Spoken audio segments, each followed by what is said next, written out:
Let me show you how to make these beautiful croutons. They're so crunchy. Hear them? Can you hear them? I know, I don't know, I've only been on this journey a little over 4 months, but right at first I showed y'all this recipe, but I did them again, and so I wanted to just show you. We're having pies and prayers at church tomorrow night. We're having pizza and then Caesar salad, and I'll be having y'all my homemade Caesar dressing that I'll show you how I make that too. But so I've made the homemade croutons to go with our Caesar salad, and I started with sourdough bread. I made the sourdough bread. You can use just the French loaf or whatever that you get in the bakery to do it, but it needs to be dry. You can do it when it's still, the bread's real moist, but I actually cut this up last night and let it stay out all night to try to dry it, because the drier it is, the quicker it'll do, because you may have to cook it a little bit longer. But this is 1 loaf of the sourdough bread, okay?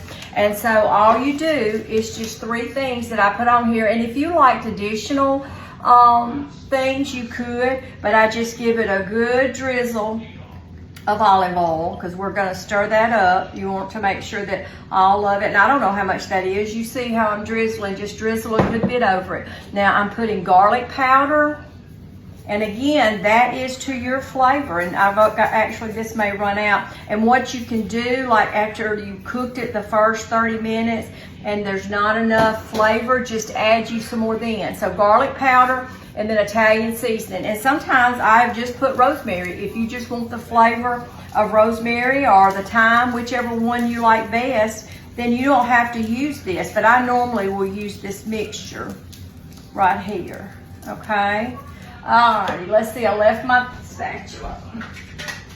Okay, so all you're gonna do is just toss this around to try to get everything kind of coated with that olive oil, because that's what's gonna get it. Oh, one went on the floor.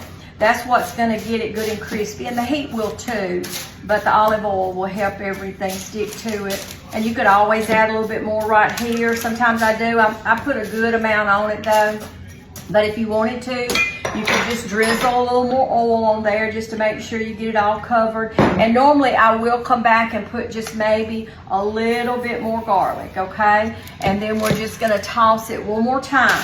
Now I've preheated my oven to 275, okay? And you're gonna put it in there 15-minute intervals for an hour. So I'm gonna put it on after 15 minutes, I'm gonna stir it, put it back in 15, stir it, another 15, stir it, and then in an hour it should be crispy. Now, I'm not going to tell you to do this because I don't want you to burn them, but what I have done is, like on that last 15 minutes, is just cut the oven off after 45 minutes and the third stirring. I have just cut the oven off and leave them sitting in there, and they get really crispy that way. In fact, this is the way I did these. After that, I just turned the oven off and let them sit. Now, the recipe is 15 minutes stir, 15 minutes stir, 15 minutes stir, and then in an hour they should be ready. If they're not as crispy as you want, then keep them in there a little bit longer, okay? I hope you'll try this. I'm gonna show you, I've got it for Caesar salad for church.